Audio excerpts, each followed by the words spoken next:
Good evening, everybody. I've been invited to talk about wills and succession planning. So I'll just take about 5 to 7 minutes to talk about a subject which is close to my heart. All of us out here make their money, create their assets, build their businesses, and when we approach a person like you to say, Ki Bhaiya, what will happen to all these assets after your demise or when you are medically incapacitated? बच्चे लोग बड़े हैं, they are mature enough, वो लोग संभाल लेंगे. Honestly speaking, we've seen enough families, large wealthy families down to small total one. After death and demise of the significant person in the family and the senior-most person, fights do erupt, partition होती है, घर बर्बाद हो जाते हैं, and by the time you go to third or fourth generation, a multi-million-dollar business can shut down or on the verge of closure. Anil Ambani, Birla Group, everybody we've seen it. So what we advise is to make a will within the family for every elderly person in the family. The advantage of making a will is that it's a document which comes into effect after the demise of the person, and it closely relates all the properties of the person, insurance policies, bank accounts, shares, mutual funds, everything, and then it also tells you the mechanism how to transit from one generation to the next generation. Some key takeaways of making a will is, especially for a Hindu, you have to appoint an executor to the will. An executor to the will should be independent, impartial, and trustworthy within the family. A family friend, most likely. He is the one who will take control of the assets after the demise of the person and get the will probated in the High Court and then transfer it to the relevant heirs. Then you have to list down all your assets properly so that there is no ambiguity. Then you should have a clear-cut beneficiary list who are the beneficial owners of that property and which property will go to which person. Don't say half of my wealth will go to ABC. Define what part of that half of that wealth will go to that person. Saying that this flat will go to him, this business will go to him, this bank account will go to ABC. So everything should be clearly defined. Then you should have 2 witnesses to the will who can witness the signing of your will, so that in case of a dispute, the witness can stand up and say that the person did it in his sound mind and was not under any undue influence. Also, more importantly, we advise people when they're signing the will to get a medical certificate from the family doctor, just certifying that the person, when he's signing the will, is of sound mind and not medically incapacitated. The reason being, a will can be challenged on the grounds of unsound mind and undue influence. So if you have a doctor's certificate of that day saying that he's of physically sound mind may not be physically fit, but he used to be a physically sound mind, then that person will is less amenable to challenge. 2 witnesses, executor, and the last most important thing is to get the will either registered or notarized. The reason being, then there's an independent third party who has authenticated the will, and there is less chance of the will getting challenged in the court of law. By doing these steps, if the will get challenged in the court of law, then it will be upheld by the court and not be taken away by, not go into big limbo. Also remember, a will does not come into effect when you are alive. It only comes into effect when you die or after your demise. This is the only legal document of yours which comes into effect after your death, not while you're alive. So you have to prepare for that eventuality, not while you're alive. Also, remember, will has to be probated in the relevant court of law before the property can be transferred. That's a process in Maharashtra that takes about 6 to 8 months. So these are key elements of a will, and we advise people to make the will. And there's another element which we've been advising people to do is, if a large HNI family, is to make your family trust, where you can transfer your assets to a trust, and so it's like a living will, and there's no ambiguity left in the future. And that's a separate topic. Because lack of time, I will not discuss that. Another thing which people are making right now is what we call a living will. A living will is when you get medically incapacitated. At that time, you may want to switch off the machines or the ventilator. So you leave that right to your closest kin to decide when to switch off the machine. I mean, you may meet a major accident and may be on artificial life support. You may not want to be on that for a long period of time. So then you let the best of your kin, your wife, your spouse, or your husband, or children, or your best friend, what we call, to make that decision. That living will document has to be testified and notarized before a judicial magistrate. Yes, so that's all about a will in a nutshell, and I'm happy to take questions if any.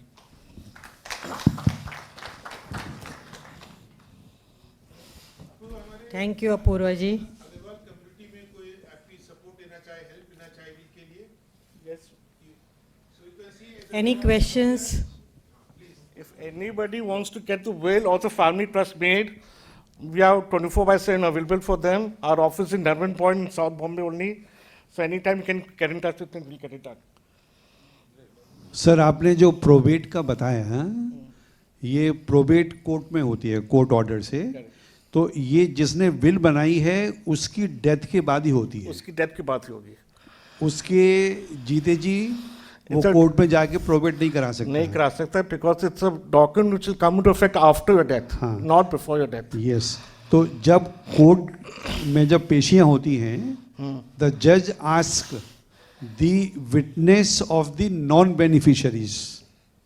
Okay, let me explain how the probate works. Yeah.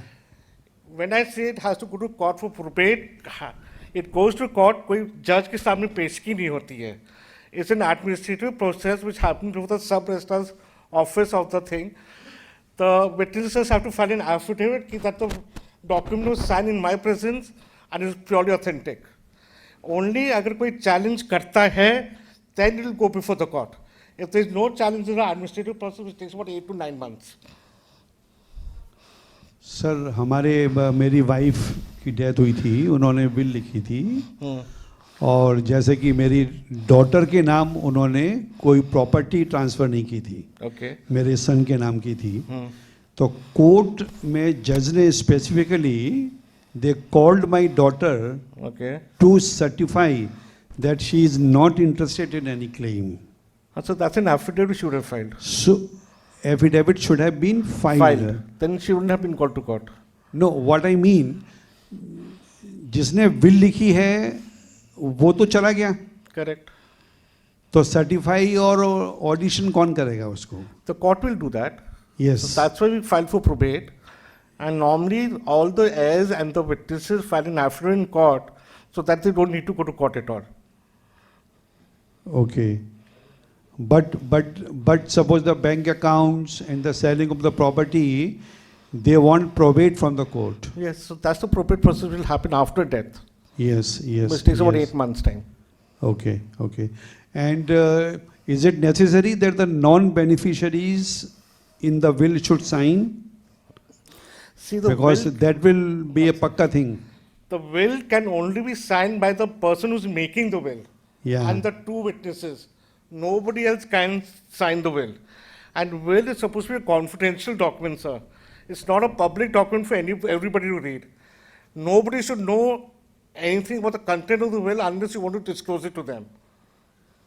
Okay, so if the will is confidential, that means after the death, After the death, a lot of disputes will arise. no, after the death, the executor of the will, which I mentioned, will open the will, read it out in front of all the legal heirs, take it to the court and get it probated. So that's when it comes open. Okay, thank you.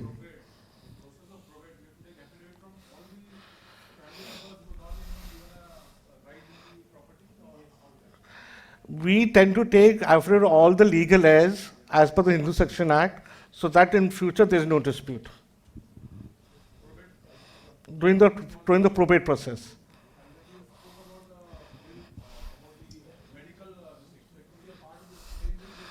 It can be part of the same will or different will.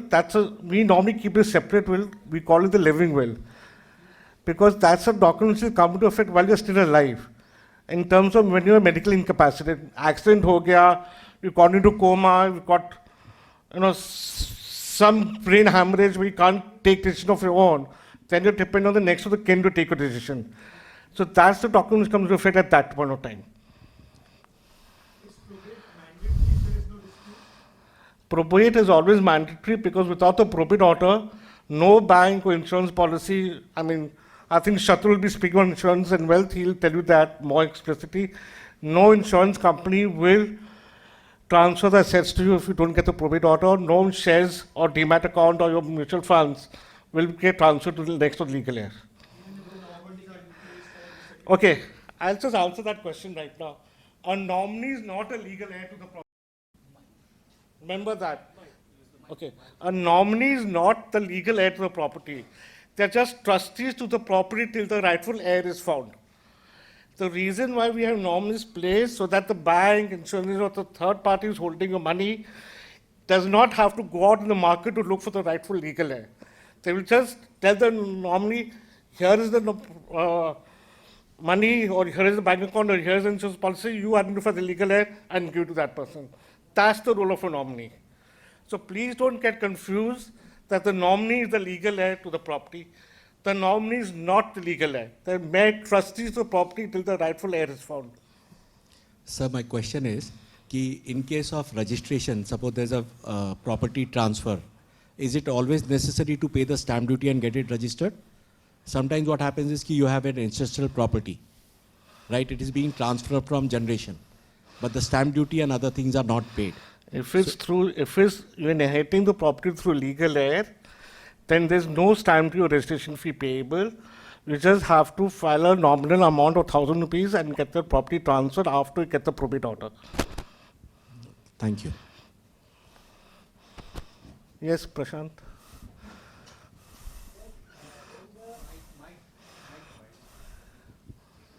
Sir, when the will is already in place, that means the person who is giving the will might be not considering interest of some other beneficiaries of the same family, right? But at the time of probate, other members of the family, they may be interested to get some share of that. They may object to give the probate in favor of particular person. Then how to protect this? Okay. Normally, there are two ways of protecting it. When we are making the will, we clearly mention who are the legal heirs in the will and to whom we are giving the property and to whom we are not giving the property and why we are not giving the property. Okay? For example, if I have a daughter and she gets married off, I don't want to give her any further property, I will write in my will. Just an example, it can change from person to person. At the time of marriage, I've already given an X amount of money, so at the time of my passing away, I'm not giving her anything. So that's a valid reason. So then the daughter knows why she's not getting any more property, and that's the rationale. Or if my son got estranged from me, he runs away, doesn't join me, doesn't. So I'll mention that my son has been estranged from me for the last 20 years, so I don't want to give him anything. So if you give the rationale in the will, nobody can challenge it. So and that's in all the wills which we draft, we document rationale for not giving the property to an X person. That's one way. Number two, what we also mention is that in case anybody challenges the will, he or she will not be entitled to get any benefits out of that will. Sometimes we may give somebody less amount than what they expected, right? So that's another way of protecting yourself. And getting the document registered and following the various processes which I've told you also safeguards you very well.